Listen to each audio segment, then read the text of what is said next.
Hello friends, स्वागत है आप सबका मेरी नई वीडियो में। और इस वीडियो में मैं अपनी प्रेगनेंसी की कंप्लीट स्टोरी आपके साथ शेयर करने वाली हूँ, जिसमें मिसकैरेजेस भी शामिल हैं और इसमें मेनली 3 फेज़ है। तो चलते हैं सबसे पहले फेज़ की तरफ।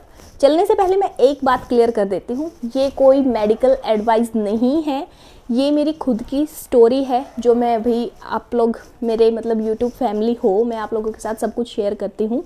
दैट्स वाई मैं सिर्फ अपनी स्टोरी शेयर कर रही हूँ। तो फेज़ 1 क्या था कि हम उस टाइम गांव में थे और हमने वेट लॉस जर्नी शुरू की थी तीनों ने, मैंने, परवेश ने, परवीन जी ने। उस टाइम के जो हमारी वेट लॉस जर्नी के जो व्लॉग्स हैं वो हमने डाले भी हुए हैं परवेश यादव व्लॉग्स पे, क्योंकि उस टाइम मेरा कोई चैनल नहीं था, हम उसी एक चैनल पे काम करते थे फिर, और हमने वेट लॉस किया भी था।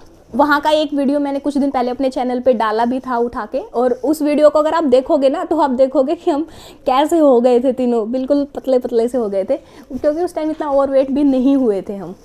फिर वो ख़त्म करके हम यहाँ दिल्ली आ गए और पीरियड्स मेरे को काफ़ी टाइम से इरेगुलर थे, लेकिन मुझे ये नहीं पता था PCOS नाम की भी कोई डिजीज़ या कुछ होता है, और वो मुझे भी है।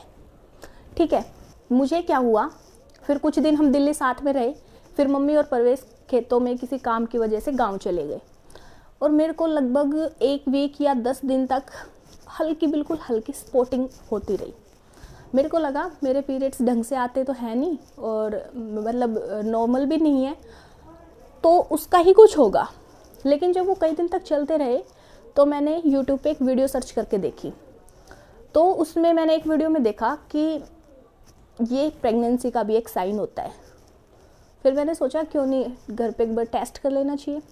मैंने नेक्स्ट डे टेस्ट किया तो पॉजिटिव आया, लेकिन उस टाइम उस स्पॉटिंग से ध्यान बिल्कुल हट गया, सिर्फ वो एक खुशी की तरफ ध्यान चला गया। और मैंने फटाक से सुबह 6:30 बजे मम्मी के पास फ़ोन कर दिया बताने के लिए। मम्मी गाँव में थी क्योंकि, और मम्मी इतनी ज़्यादा खुश हो गई, बहुत ज़्यादा। फिर मैंने मम्मी को बता भी दिया कि मम्मी लेकिन ये बात भी है। तो मम्मी ने कहा कोई नहीं, तुम एक बार डॉक्टर के हो आओ। हम फिर उस दिन अपॉइंटमेंट वगैरह लेके डॉक्टर के चले गए तो वहाँ पे मेरा अल्ट्रासाउंड हुआ। वही होता है, जाते ही कोई भी किसी भी उसके लिए जाते हैं तो पहले अल्ट्रासाउंड वगैरह या टेस्ट वगैरह ही होते हैं। तो अल्ट्रासाउंड में डॉक्टर ने देख के बताया कि जितना आपका जो टाइम पीरियड आप बता रहे हो पीरियड मिस का, उसके अकॉर्डिंग जितनी बेबी की ग्रोथ होनी चाहिए उतनी नहीं है, और ये प्रेगनेंसी रह भी सकती है और नहीं भी रह सकती, और यही रीज़न है कि आपको सिम्टम्स नहीं आए हैं। सो इसका पता लगाने के लिए हम सेम अल्ट्रासाउंड 1 वीक बाद करेंगे। मैंने कहा ठीक है, मैंने मम्मी को बता दिया। फिर मम्मी को भी टेंशन हो रही थी, पूछ रही थी बार बार क्या बताया क्या बताया क्या बताया। मैंने कहा मम्मी ये बात है, 1 वीक बाद दोबारा होना है। फिर मम्मी को ये हो गया कि अकेली नहीं छोड़नी और मुझे दिल्ली जाना चाहिए। मम्मी जो काम हुआ था उतना करके, और नेक्स्ट डे ही मम्मी और परवेश यहाँ दिल्ली आने लग रहे थे। और अगले दिन ही बोला तो डॉक्टर ने 1 वीक बाद का था आने को, लेकिन अगले दिन ही मेरा मिसकैरेज हो गया। और मुझे उस चीज़ का उस चीज़ से तो मेरा ध्यान हट गया कि मेरे साथ क्या हो रहा है, मेरे शरीर में क्या हो रहा है। मेरा ध्यान उधर चला गया कि आज मम्मी आ रही है और मैं मम्मी को क्या बताऊंगी। कल इस टाइम पे तो मैंने मम्मी को इतना खुश किया था, आज मैं मम्मी को क्या बताऊंगी। और परवीन जी कहने लगे कोई बात नहीं मम्मी, दुख तो होगा ही, लेकिन ऐसा कुछ नहीं है, हो जाता है, ये वो बहुत समझाया। फिर मम्मी आई तो मेरा टोटली ऐसे चेंज हो गया माइंड कि जैसे ही मैंने मम्मी को बताया ना, मैं खुद मम्मी को देख के थोड़ा रोने लग गई। और जब मैंने मम्मी को बताया तो मम्मी ने ऐसा जवाब दिया कि मैंने सच में नहीं सोचा था। मम्मी ने बोला कि तो क्या हो गया, तुम तो ठीक हो ना, तुम ठीक चाहिए और क्या चाहिए, और जो कुछ अगर बुरा होता भी है तो उसके पीछे कुछ बेस्ट होता है, कुछ अच्छा होता है। वो चीज़ तुम्हारे लायक या तुम्हारी किस्मत में नहीं होगी, इसलिए वो तुम्हें नहीं मिली, यानी कि कुछ और बेस्ट तुम्हारा वेट कर रहा है। जब ये चीज़ मैंने सुनी ना, मैं तो क्या, अगर कोई भी लड़की अगर ये चीज़ सुनेगी तो मुझे नहीं लगता उसे फिर किसी भी चीज़ का दुख होगा। तो बस ऐसे करके फिर आगे जो भी मेडिकल ट्रीटमेंट होना था वो सब करा के मैं बहुत जल्दी उस चीज़ से मैंने अपने आप को रिकवर कर लिया। ठीक है, लेकिन मम्मी ने डांटा भी था, क्लास भी लगाई थी। क्यों? क्योंकि मैं बाहर का भी खाती थी। तो फिर कुछ दिन बाद 2-3 महीने बॉडी रिकवर होने के बाद मैंने सोचा एक बार चेकअप तो कराना चाहिए पूरी बॉडी का कि प्रॉब्लम क्या है। फिर मैंने नॉर्मली चेकअप कराया, जिसमें मुझे पता चला मुझे PCOS है और थायराइड भी हल्का सा बढ़ने लगा है, हल्का सा शुरुआत हुई थी बस। फिर मैंने मतलब परवीन जी ने सबसे ज़्यादा मेरे को इस चीज़ के लिए वो किया था, बहुत समझाया था कि PCOS ये चीज़ है और इसको आप ऐसे ठीक कर सकते हो। ये सब परवीन जी ने ही बताया था कि आप थोड़ा सा डाइट पे ध्यान दो, पार्क जाया करो, रनिंग करो, योगा करो, एक्सरसाइज करो और सबसे मेन अपने सोने उठने का टाइम ठीक करो, क्योंकि PCOS एक हार्मोनल इम्बैलेंस है जो सिर्फ तुझे नहीं है, दुनिया की मतलब हर तीसरी लड़की को है। और उसी दिन से आपने नोटिस भी किया होगा, उसी दिन से मैंने मिनी व्लॉग स्टार्ट किए थे। मेरी पहली वीडियो भी यही थी जिसमें मैंने अपनी रिपोर्ट्स दिखा के PCOS के बारे में बताया था। तो उसका मकसद भी यही था कि एक तो मैं अगर किसी के साथ अपनी चीज़ शेयर करूँगी तो मुझे भी ये रहेगा कि भाई मैंने शेयर कर रखी है और मैंने बता रखा है कि मुझे इसको ठीक करना है। अगर मैं नहीं कर पाई तो लोग क्या सोचेंगे, कैसे विश्वास करेंगे मेरे ऊपर। और दूसरा ये भी था कि भाई कोई और भी है जिसको है, वो अपने आप को ऐसा ना सोचे कि देख मेरे को ये प्रॉब्लम है, उसे भी ये लगे कि जब ये कर रही है तो मैं भी कर सकती हूँ। और मुझे भी ये लगे कि मेरे को देख के कोई और कर रहा है, मेरे ऊपर कोई विश्वास कर रहा है तो मैं भी कर सकती हूँ। तो यही रीज़न था जो मैंने शेयर की थी। फिर और वो जर्नी मेरी अच्छी भी चली थी, मम्मी के साथ, कभी परवीन जी के साथ और कभी परवेश के साथ रनिंग, घर पे योगा, एक्सरसाइज, जितना हो पाया मैंने किया और वो मेरी काफ़ी हद तक ठीक चली, अच्छी जर्नी रही मेरी वो। 6 to 7 kg वेट मैंने लॉस भी किया था, उसमें सब मैंने आपके साथ शेयर भी किया था। और वो तो कोई झूठ वाली बात नहीं है, सारे मिनी व्लॉग्स उस दिन से 1 मई से लेकर और अभी तक सारे मिनी व्लॉग्स विद डे मेरे चैनल पर है। तो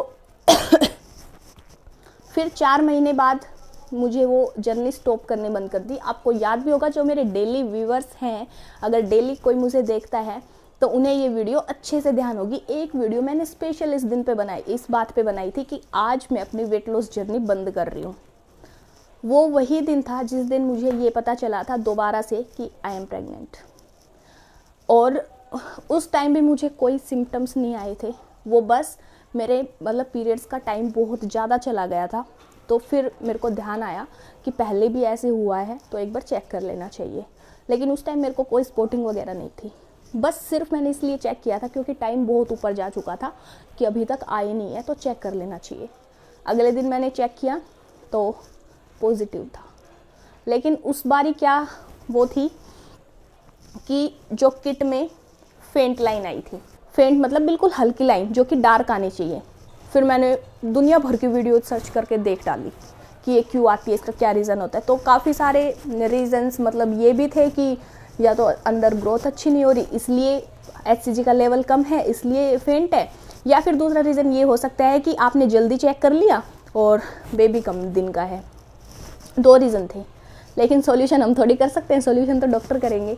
फिर अगले दिन वही, और उस बार भी मम्मी और परवेश गाँव में थे क्योंकि उस टाइम भी मतलब जो खेतों में हार्वेस्टिंग का काम चलता रहता है वो चल रहा होता है।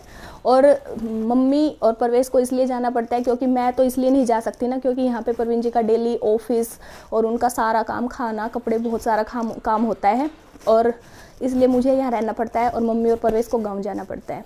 डॉक्टर के गए, फिर वहाँ पे डॉक्टर ने बोला कि ये तो हम HCG टेस्ट या अल्ट्रासाउंड के थ्रू ही पता लगा सकते हैं क्या है क्या नहीं है। मैंने पीछे की अपनी सारी कहानी बताई। फिर HCG टेस्ट हुआ, उसके बाद बोले अब ये सेम टेस्ट 3 दिन बाद होगा, अगर ये लेवल बढ़ के आता है तो सब कुछ ठीक है, फिर हम अल्ट्रासाउंड करेंगे, ठीक है। अगर ये लेवल बढ़ के नहीं आता है तो हम HCG के इंजेक्शंस वगैरह देंगे या फिर और कुछ मतलब आगे जो भी प्रोसीजर होगा वो हम करेंगे। फ़िलहाल के लिए सिर्फ आपको 3 दिन बाद आना है। मैंने कहा ठीक है। अब सेम वही कहानी, 3 दिन नहीं हो पाए, सेम पहले की तरह ही अगले दिन ही मिसकैरेज हो गया दोबारा से। और उस टाइम भी मम्मी पास नहीं थी, लेकिन फिर मम्मी से फ़ोन पे बातें की तो मम्मी ने वही प्यार भरे शब्दों से, और दुख तो मम्मी को भी हो रहा था, लेकिन मेन बात यही है कि मम्मी ने अपना दुख छिपा के मुझे वो किया था। ये कोई मतलब छोटी बात नहीं होती, मैं तो बिल्कुल छोटी बात नहीं मानती इस चीज़ को, और इन्हीं बातों की वजह से मैं अपने आप को मतलब एक लकी गर्ल मानती हूँ। अब दोबारा से जब किसी के साथ ऐसा हो जाए, उस टाइम तो मैंने वीडियोस भी बनाने शुरू कर रखे थे, मिनी व्लॉग्स भी डेली डालती थी। मैंने सोचा भी था सब कुछ ठीक आ जाता है थोड़े दिन बाद शेयर कर दूँगी, लेकिन कैसे शेयर करती जब ये ऐसी बात हो गई थी, तो क्या शेयर करती फिर इस चीज़ का। और इस मिसकैरेज के बाद डॉक्टर ने मेरे को मतलब 1-2 दिन बाद ही पूरे 1 दिन के लिए एडमिट भी रखा था, जिसमें उनकी जो भी आफ्टर मिसकैरेज जो भी क्लीनिंग प्रोसेस वगैरह होती है वो उन्होंने की थी, ताकि आगे इन फ्यूचर कोई ऐसी प्रॉब्लम क्रिएट ना हो, अंदर कोई उसका कोई ऐसा पीस वगैरह ना रह जाए इस चीज़ के लिए। तो बस वो सब करा के मैंने मतलब एक वीडियो में बोला था कि मैं दिवाली के बाद से दोबारा अपनी जर्नी स्टार्ट कर दूँगी। वो मैंने दिवाली का नाम इसीलिए लिया था कि 1-1.5 महीने में, इतने 1-1.5 महीना है दिवाली का, इतने मैं अपने आप को अच्छे से रिकवर कर लूँगी और फिर दोबारा से मैं वेट लॉस जर्नी पे मतलब अपनी शुरू हो जाऊँगी कि भाई क्योंकि उस चीज़ से अगर मेरे को फ़ायदा हो रहा है, वो चीज़ काम कर रही है, तो उसको क्यों छोड़े। दैट्स वाई फिर गांव में दिवाली वगैरह मना के हम दिल्ली आए, और दिल्ली आने के बाद मैं सोच ही रही थी कि अब वेट लॉस जर्नी शुरू करूं, एक वीडियो में बताऊं और फिर साथ मिल के पहले की तरह शुरू करूं। लेकिन ये वाली दिवाली अब की बार कुछ खुशखबरी लेकर आई थी, और वो खुशखबरी इसलिए थी क्योंकि अब की बार मुझे कोई पीरियड्स डिले या स्पॉटिंग या फेंट लाइन इन सब की वजह से नहीं, बल्कि जो एक रियल वाली फीलिंग होती है, जो सिम्टम्स होते हैं, उनके थ्रू मुझे पता चला था कि आई एम प्रेग्नेंट। जो भी होते हैं, वोमिटिंग, वीकनेस, हेडेक, थोड़ी सी बीपी वगैरह की भी प्रॉब्लम, ये सब जो मुझे 15 डेज़ में ही फील हुए थे। और मतलब जब वो वाली फीलिंग हुई ना, तो अंदर से अपने आप ये लगा कि अब के पास सब कुछ अच्छा है, क्योंकि पहले 2 बार मेरे साथ कभी ऐसा नहीं हुआ जो मुझे खुद से फील हुआ हो। लेकिन फिर मैंने चेक किया तो उस पर फिर से फेंट लाइन आई। फिर मुझे टेंशन हो गई कि पिछली बार भी फेंट लाइन आई थी तो गड़बड़ हुई, अब की बार भी फेंट लाइन क्यों है। लेकिन इस बार जो वो फेंट लाइन थी वो इस वजह से नहीं थी कि बेबी की ग्रोथ नहीं हो रही, वो इस वजह से थी क्योंकि सिर्फ 15 डेज़ हुए थे, यानी कम टाइम हुआ था, तो इसलिए वो हल्की लाइन थी। जब मैंने सेम टेस्ट 2 दिन बाद किया तो वही लाइन बहुत डार्क आई थी। और फिर मैं डॉक्टर के गई तो सब वही टेस्ट वगैरह हुए और अल्ट्रासाउंड भी किया था। और जैसे मैं सेम ही डॉक्टर के पास गई थी तो उन्हें मेरी पहले की सारी कहानी पता था, तो उन्होंने मेरे ऊपर थोड़ा ज़्यादा ध्यान दिया कि मतलब ज़्यादा जितना होता है उससे ज़्यादा मेरे अल्ट्रासाउंड्स वगैरह हुए थे, ताकि कोई प्रॉब्लम हो तो पहले ही पता लग जाए और उसको हम क्योर कर सके, इसलिए। और मेरी सारी रिपोर्ट्स वगैरह अच्छी आई, हर चीज़ की रिपोर्ट्स अच्छी आई। और अभी फ़िलहाल मेरा फर्स्ट ट्राइमेस्टर कंप्लीट हो चुका है, जो भी फर्स्ट ट्राइमेस्टर का NT-NB स्कैन वगैरह होता है वो मेरा हो चुका है। और अभी तक सारी रिपोर्ट्स, अल्ट्रासाउंड रिपोर्ट्स के अकॉर्डिंग सब कुछ अच्छा है। और यही रीज़न था जो मैंने आपको इतनी जल्दी नहीं बताया। काफ़ी लोगों के कमेंट्स आ चुके थे, अंदाज़ा लगा लिया था, और अंदाज़ा लग भी जाता है कि मैं जिस चीज़ से परेशान थी, जो मैं करती थी, वो मैंने एकदम करना छोड़ दिया, तो अंदाज़ा लग भी जाता है। तो रीज़न अब आप खुद समझ सकते हो कि जिस लड़के के साथ 2 बार ऐसी कहानी हो जाए, वो भला मतलब आप खुद यकीन नहीं करोगे। मैंने मेरी जो खुद की मतलब मम्मी है ना, उसको भी नहीं बताया, जो मायके वाली मम्मी है उसको भी। क्योंकि मन नहीं किया, क्योंकि 2 बार उसको बता के और फिर ऐसे बैड न्यूज़ देते हैं तो वो अच्छा नहीं लगता ना, इसलिए। और यही रीज़न था। ये आज जितनी भी बातें मैंने आप लोगों से छुपा रखी थी, आज सब मैंने क्लियर कर दी है, और किस लिए छुपाई थी वो भी मैंने आपको बता दिया है। बाकी अभी तक भगवान की दया से सब कुछ ठीक है, और आप लोग भी प्लीज़ मेरे लिए प्रे करना कि आगे भी सब कुछ अच्छा रहे। बाकी मैं अब कोशिश करूँगी आप लोगों के साथ अपनी बड़ी वीडियोस और अपनी प्रेगनेंसी जर्नी आगे भी जो चले। और कल कई लोग कह रहे थे कि आप आगे बाद में बेबी होने के बाद वीडियो बंद तो नहीं कर दोगे, हमें भूल तो नहीं जाओगे। तो ऐसा नहीं होगा, अगर आप लोग ऐसे ही प्यार और सपोर्ट दिखाते रहे तो। अब मिलेंगे एक नई वीडियो के साथ, तब तक के लिए बाय एंड टेक केयर।